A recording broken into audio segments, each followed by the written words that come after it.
जरूरत ही नहीं पड़ी। लेकिन तब तक मोबाइल जो है उसमें एक नई चीज मिली, वो हम सुनाना चाहते। सुनाना क्या चाहे? तो हमारे किसी चेले ने लिखा, भूल गया, बुढ़ापे का शरीर है 96 के ऊपर। तुम कहे हाँ धलाली माता।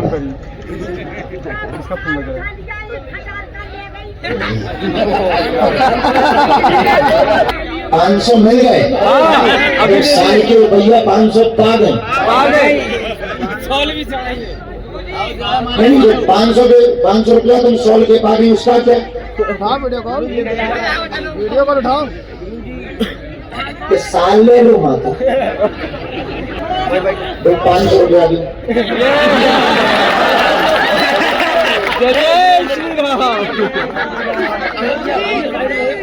तुम बिजनेस करो तो हम काहे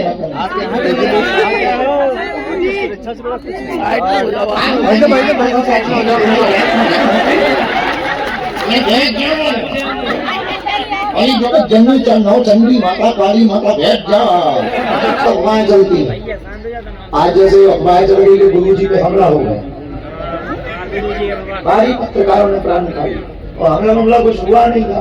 एक लड़का फूला फेंक रहा था, हमने उसकी तरफ देख दिया, वो इतना पड़ गया कि मोबाइल ही फेंक दिया।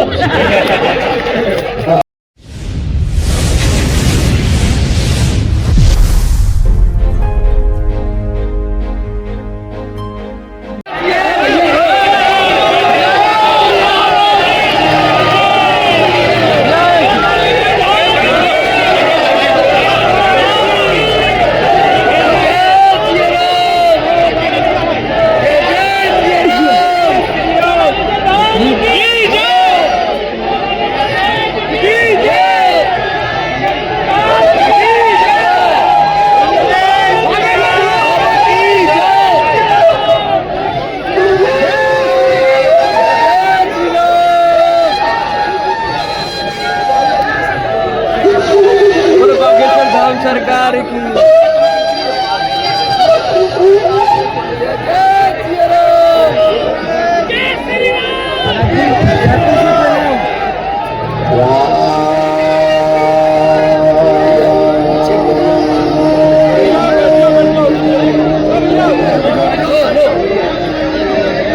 श्री हनुमान जी महाराज का विजय मंत्र गाइए।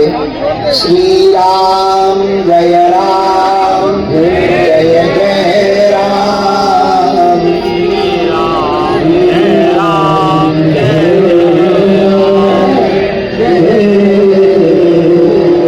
हनुमान जी जब लंका को गए, इसी विजय मंत्र का जप करके हनुमान जी ने लंका में राम नाम का पताका फहराया। हम लोग भारत में रह करके रावणों के बीच में भी सनातन धर्म का पताका तभी फहरा सकते हैं जब विजय मंत्र का जाप करेंगे। श्री राम जय राम जय जय राम, श्री राम जय राम जय जय राम, श्री राम जय राम जय जय राम, श्री राम जय राम जय। भगवान श्री सीताराम जी की मंगलमय कृपा, बागेश्वर हनुमान जी के चरणों का आशीर्वाद आज हम सबका सौभाग्य जागा है। पंचासी पूज्य शंकर भगवान हमारे बीच में आज एक ऐसी दिव्य विभूति विराजमान है जिन्हें हम सब बुंदेलखंड में डमरुआ सरकार के नाम से जानते हैं। तो महाराज जी जहाँ पर हनुमान जी डॉक्टर रूप में विराजमान है, उनको डॉक्टर हनुमान कहते हैं। तो पूज्य डमरुआ वाले पूज्य महाराज श्री जी, हनुमानगढ़ी वाले विस्फोटक बाबा परम पूज्य महंत श्री राजदास जी महाराज जी, पूज्य महामंडलेश्वर महाराज जी, गौशाला वाले पूज्य श्री गुरी वाले महाराज जी, हटा वाले परम पूज्य श्री महंत जी महाराज जी, और कालकी वाले पूज्य श्री महाराज जी, बगल में विराजमान पूज्य श्री महाराज जी, परम पूज्य श्री सिद्धेश्वर दास जी महाराज जी भी विराजमान है। उनकी तो कृपा यात्रा के पूर्व से ही हम पर बरस रही है, और पूज्य महाराज जी का भी आगमन होगा। आप सभी संत जनों के चरणों में नाक रगड़ कर दंडवत प्रणाम। बद्रीनाथ वाली खुद महाराज जी कृपा कर गए हैं, आज तो आप भी पधार गए, भूल गया हो गए। महाराज जी के चरणों में भी साष्टांग दंडवत प्रणाम। और आज हमारा मंच बड़ा हरा भरा है। एक हमारे मित्र थे, वो हमसे कहते थे फलों फूलों पर औकात मत भूलो। बड़े अच्छे थे, तो बड़े साहित्यवादी थे, तो वो कभी कभी मिलते थे तो कभी कभी जमीन में बैठ जाओ, हम कहते भाई जमीन में बैठो। बोले सही है गुरु, हम कहा क्यों? बोले फलों फूलों और औकात ना भूलो। तो आज हमारा मंच बड़ा हरा भरा है, इसलिए हरा भरा है, मंच नहीं है, संवाद का एक केंद्र है, जहां इस देश में एक नारे लगते हैं अगड़े और पिछड़े की, बात होती है ऊंच और नीच की, बात होती है छुआ और छूत की। वहां पर एक ऐसा मंच सजा हुआ है जहां ना कोई बड़ा है ना छोटा है, सब एक साथ बैठ करके संवाद कर रहे हैं। इसी मत में हमारे बड़े ही आत्मीय आते बोल देते माई का ही वाले फटरी के वाले हमें खाना करना, हम उनके प्यार से मांग रहे थे 3 घंटा जेल लगा। हमारे बड़ी ही आत्मीय आप लोगों ने खूब उनके भजन सुने होंगे। से खाटू श्याम जी वाले हमारे प्रिय श्री कन्हैया मित्तल जी इस तरफ, और इस कार्यक्रम की इतनी सुंदर व्यवस्था के लिए गुरु प्रसाद जी, महंत गुरु प्रसाद जी, आचार्य रोहित आचार्य जी, उनकी पूरी टीम और उनका पूरा परिकर इस तरफ मंचा से, दूसरी तरफ वह परिवार विराजमान है बागेश्वर धाम का कहते हैं, सनातन धाम सनातन का कहते हैं। हमारे तो अपने परिवार के लोग बैठे हैं जिनको सुनकर के हमको भी कुछ कुछ सीखने को मिलता है। वो वैदिक उदाहरण, शास्त्रोक्त पद्धति से उदाहरण, वेदोक्त मंत्रों से उदाहरण, वो वैदुष्यमयी वाणी, वो गीता के श्लोक, उपनिषदों के श्लोक, वेदों के श्लोक जब कहते हैं, बहन काजल हिंदुस्तानी, मीनाक्षी बहन, गौतम खट्टर या आज उपाध्याय जी को हमने पहली बार सुना, बहन को तो सुना, ऐसा सुना नहीं था गुजराती कथा में, केवल राम राम भर। तो आप लोगों को जब सुना तब ऐसे लग रहा था जैसे कोई झरना चल रहा हो और एक धारा के साथ चल रहा है। जय श्री राम। बैठे बैठे और तो कुछ समझ नहीं पा रहे थे, पर इतना समझ पा रहे थे कि ये जो झरना चल रहा है, ये झरना सनातन का चल रहा है और हिंदुत्व की बूंदें छिटक रही है और उसकी ओस इन हिंदुओं पर पड़ रही है और इनके अंदर का खून उबाल मार रहा है। और लगता है कि इनकी वाणी से अब माताएं सिंधनी बनेगी और भारत का बच्चा शेर बन करके, रणचंडी बन करके, भैरव बन करके इस देश में सनातन का हिंदुत्व का परचम लगेगा। ऐसी वाणी के वैरुष्यपूर्ण शब्दों के जादूगर। और अच्छा हाँ, अद्भुत बात ये है कि हमारे जैसे लामा झामा कपड़ों में भारी चंदन बंधा, छोटी मोटी माला वाला है, तो ठीक है। हाँ ऐसे लोग, हाँ लगता है कि कोई साधु आए तो निश्चित है श्लोक बोलेगा, धर्मस्य बोलेगा या श्लोक बोलेगा, गीता का बोलेगा, कभी रामायण का बोलेगा या कभी ध्येयं सदा परमं बोलेगा। लेकिन ऐसे लोग तो देखने में बड़े अच्छे, सीधे साधे, सिंपल सिटी, पढ़े लिखे। अच्छा अंग्रेजी में हमने कई प्रवचन सुने, हिंदी में बहुत प्रवचन सुने, संस्कृत में तो सुन ही रहे, उर्दू में अल्लाह चल रहा था। एक नया प्रयोग देखिए। अच्छा जो गौतम जी बोल रहे थे वो गलत बात बोल रहे थे, क्योंकि हमने भी सुनी तो है, माइक लगे हैं तो मना तो कान ना कर नहीं सका था। उस समय 5 शादी तो हो जाती। हम एक जगह पक रहे थे बगल ही में, हमारे चेला ने कथा कराई, उनको मकान उसी के बगल में, समझ जाओ के बगल में हम बस गए। उस समय 5 बजे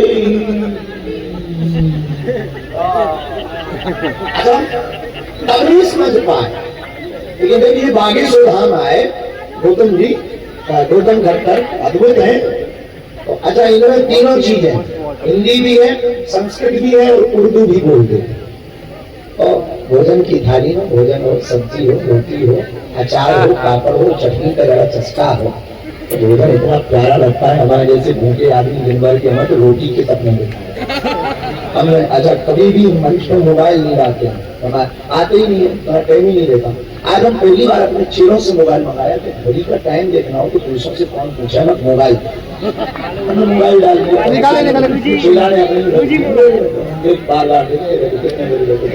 अब कब खाने को मिलेगा।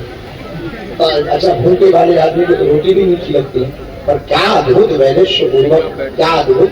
अब हम इन सब ने बोल दिया है, हमें बोलने की जरूरत ही नहीं पड़ी, लेकिन तब तक मोबाइल जो है उसमें एक नई चीज मिली वो हम सुनाना चाहते। सुनाना क्या चाहे, तो हमारे किसी चेले ने लिखा,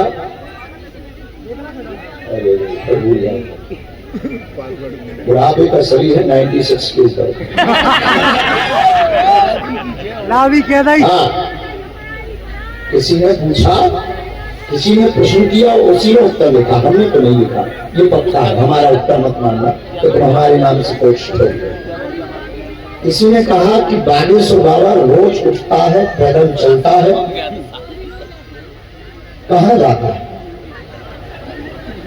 तो किसी ने उत्तर लिखा, बागेश्वर बाबा रोज उठता है, पैदल चलता है, हिंदुओं को जगाता है।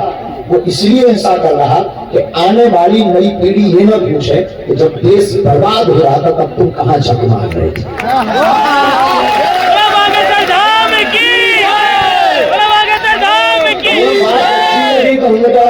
पता नहीं क्यों है, कोई लॉयर का एक वकील है, उन्होंने ही उनको भेजा, उनसे उनकी ही पत्नी ने ये पूछा कि तुम्हारा बाबा आजकल रोज उठता है, पैदल जाता है, कहाँ जाता है? लॉयर तो लॉयर होते हैं, आपको हमने देख ही लिया करीब से।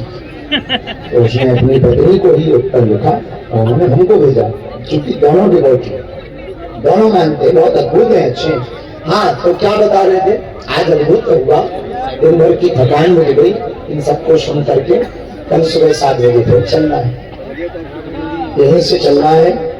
कल की जो यात्रा है वो 17 किलोमीटर की ही है, परसों की 15 किलोमीटर की है। इसके बाद हम सब मंजिल पे पहुंच जाएंगे। मंजिल 9 दिन की नहीं है, भारत को और हिंदुओं को भी मंजिल नहीं मिली। हिंदुओं को मंजिल तब मिलेगी जब 100 करोड़ हिंदू देश में 1 करोड़ कट्टर हिंदू बनकर के सड़कों पर खड़े हो जाएंगे। हिंदुओं को मंजिल तब प्राप्त होगी जब नारी नारायणी बन जाएगी। हिंदुओं को मंजिल तब प्राप्त होगी कि मंदिर बने हुए जितनी, मंदिर में बनी हुई जितनी मस्जिदें हैं वहां फिर से मंदिर बन जाएंगे। तब प्राप्त होगी जब गीता और रामायण की बातें हर वर्ग का, हर व्यक्ति, छोटे बच्चे से लेकर के वृद्ध बोलने लगेगा। हिंदुओं को मंजिल तब मिलेगी जब कोई राम पर उंगली उठाए और उसकी उंगली उसी के मुंह में वापस कर दी जाए, तब हिंदुओं को मंजिल मिलेगी। हिंदुओं को मंजिल तब मिलेगी जब तिलक के ऊपर लांछन न लगे और संतों को पाखंडी न कहा जाए, गुरु ग्रंथ की ओर लौट करके फिर से देखा जाए, मंदिरों को फिर से सजाया जाए और वही पुरानी जगह रामायण को गाया जाए और लोगों को सुनाया जाए। और हिंदुओं को मंजिल तब मिलेगी जब नारी को भोग्या नहीं पूज्या माना जाए। हिंदुओं को मंजिल तब मिलेगी कि कहीं से भी बहन बेटी गुजर जाए तो धर्म विरोधी लव जिहाद वाले टेढ़ी निगाह से ना देखें। हिंदुओं को मंजिल तब मिलेगी जब हिंदू रह करके हिंदुस्तान में हिंदू राष्ट्र का झंडा फहरा देंगे, तभी हिंदुओं को मंजिल मिलेगी। लेकिन हिंदुओं को मंजिल तब मिलेगी जब यहाँ ना कोई बड़ा हो ना छोटा हो। मंदिरों में ये तो लिखा जाता कि जूते चप्पल उतार कर बाहर अंदर आइए, कभी ये लिखा जाए तो जात पात छोड़ करके अंदर आइए। कभी ये लिखा जाए कि तुम छोटे नहीं हो। हिंदुओं को मंजिल तब मिलेगी जब हमारे बुंदेलखंड में शादियां होती हैं।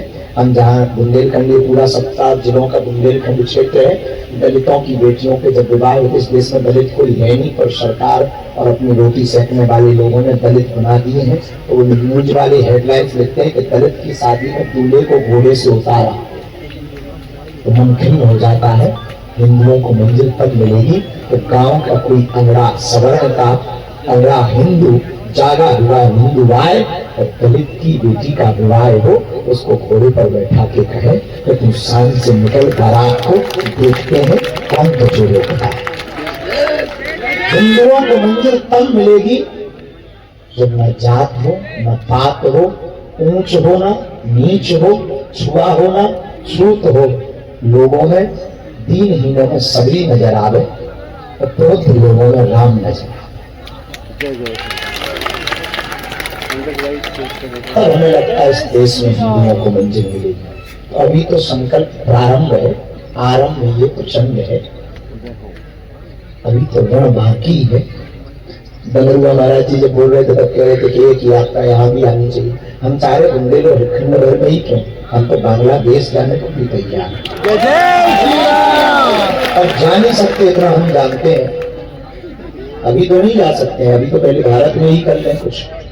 भारत के कोने कोने के जितने पिछड़े पिछड़े जगह हैं, प्रदेश हैं, बिहार के लोग भी बहुत आए हुए हैं, वहां भी जाएंगे।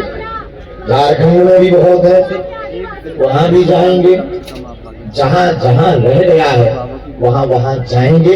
हमारा उद्देश्य सिर्फ इतना है, इस देश से एक लाइन हट जाए आपके मन मस्तिष्क से, नेताओं के दिमाग से हटे ना हटे, कभी हम राजनीति के आदमी नहीं, हमारे तुम्हारे दिमाग से लाइन हट जाए।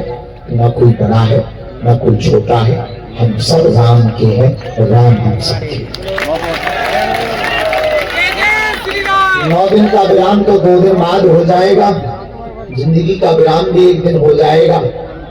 पर हमारे संत तुलसीदास भगवान कहते हैं, जब तू आया जगत में जग हंसा तू रोए, कुछ करनी ऐसी कर चल तू हंसे जग रोए।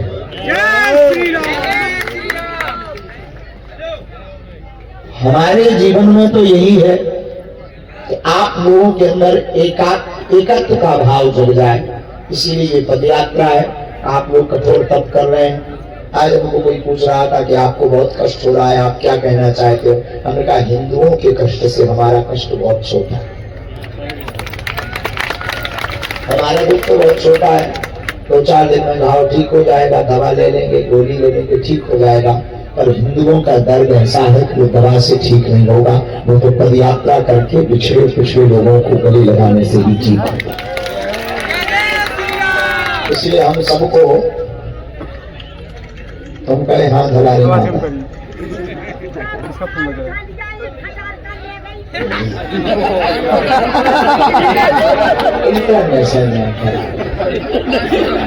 साल उठा लिया है तो प्रवचन बंद करवा करके सो जाना। 500 में लग तो गए, 500 दे दिए महाराज जी, 500 में लगे, 500 रुपए दे दिए, कंबल के पैसे भी दे दिए महाराज जी।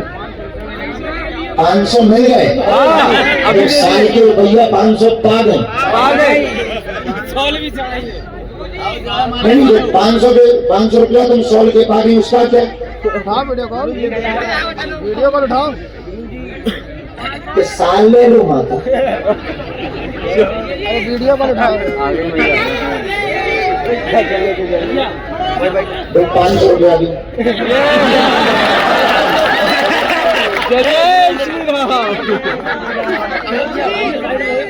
तुम बिजनेस करो तो हम काले ना करें।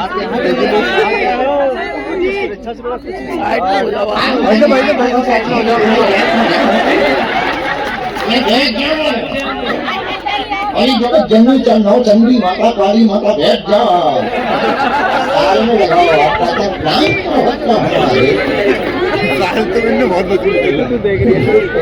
आप पागल क्यों होते हो? इन्हीं लोगों के चक्कर में हम सबको भागे। जात पात की करो विदाई, हम सब हिंदू, हम सब हिंदू, हम सब हिंदू। भूल ही गए क्या बोल रहे हैं। हाँ, हिंदुओं के दुख से हमारा दुख कम है, बाकी ठीक है। जो बोलना था आप सबने बोल दिया। मुस्कुराओ, हंसो, थोड़ा कष्ट सहना पड़ेगा, जैसा कि आपने कहा था, थोड़ा कष्ट सहना पड़ेगा, थोड़ा दुख सहना पड़ेगा। अपने लिए ना सही, अपनी आने वाली पीढ़ी के लिए इतना कष्ट तो बनता है। जय जय श्री राम। ये आप अपने लिए ना भी मानो तो आने वाली आप अपनी पीढ़ी को सुरक्षित अगर करना चाहते सनातन संस्कृति से, सनातन को बचाने के लिए तो इतना कष्ट तो सहना पड़ेगा, सहना पड़ेगा। और घुक्सी आसपास के लोग कौन कौन है? हम समझ गए थे जब तुम पहले चिल्ला रहे थे तो भाई साहब हम समझ गए थे यही कहेंगे हो, इसलिए उनका नहीं कर रहे। हाँ सीताराम सीताराम सीताराम वाले भी कह रहे हैं। घुक्सी घुराट तेजपुरा उड़दौरा लटोरा टेरका लटोरा लटोरा जयपुर जयपुर जयपुर जयपुर जयपुर जयपुर अच्छा पचोकड़ा वाले भी महाराज वही के आए हैं। महाराज ओरछा तक चलना है, पूरा राजेश्वरम परिवार आया है। ओरछा तक कौन कौन चलने वाला? हमारी की व्यवस्था किस तरह की? भाई तुम लोग जब से हम देख रहे तुम दोनों पेड़ पर चढ़ना कटा फटली के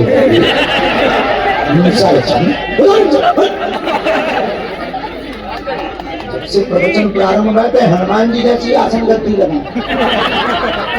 महाराज टेरका को नाम ले दो, महाराज टेरका हो है टेरका। भंडारा इस तरफ माताओं की व्यवस्था, एक टेंट पीछे में लगा है वहां माताओं की व्यवस्था है, हमारे जैसे ठंडा यहीं लेटे हैं।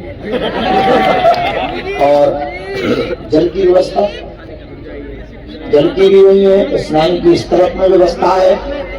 मोबाइल सामग्री बहुत सुरक्षित रखना, धक्का मुक्की से बचना और हाँ इससे बचना महाराज जी मुरैना हो तो घरोना सरकार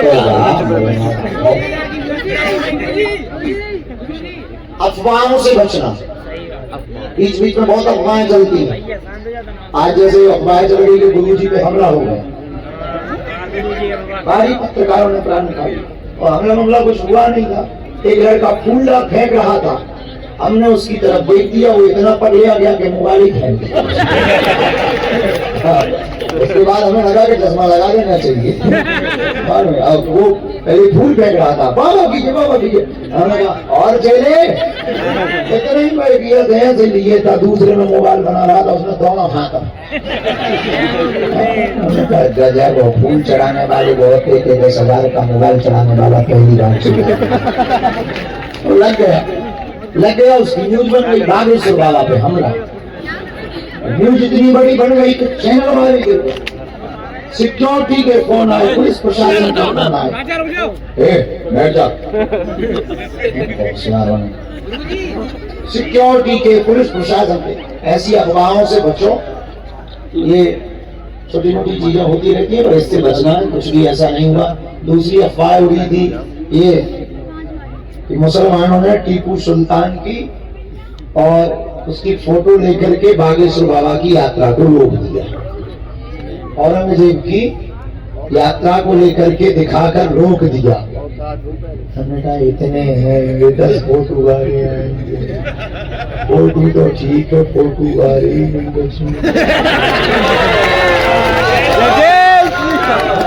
हम लोग ऐसा नहीं करेंगे, पुलिस वाले ऐसा करेंगे।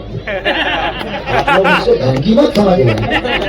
पुलिस प्रशासन है, यूपी पुलिस साधारण यहाँ गोलियों से ज्यादा गोलियां चलती हैं।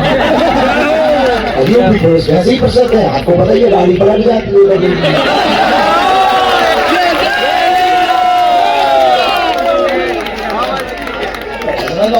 हम इसीलिए तो इसीलिए आप लोग गलत मत, ये पुलिस प्रशासन की दम पे हम बोल रहे हैं कि हमें कुछ नहीं करना। तो इनको सौंप देंगे कि इनको भैया स्कॉर्पियो मिलेगा।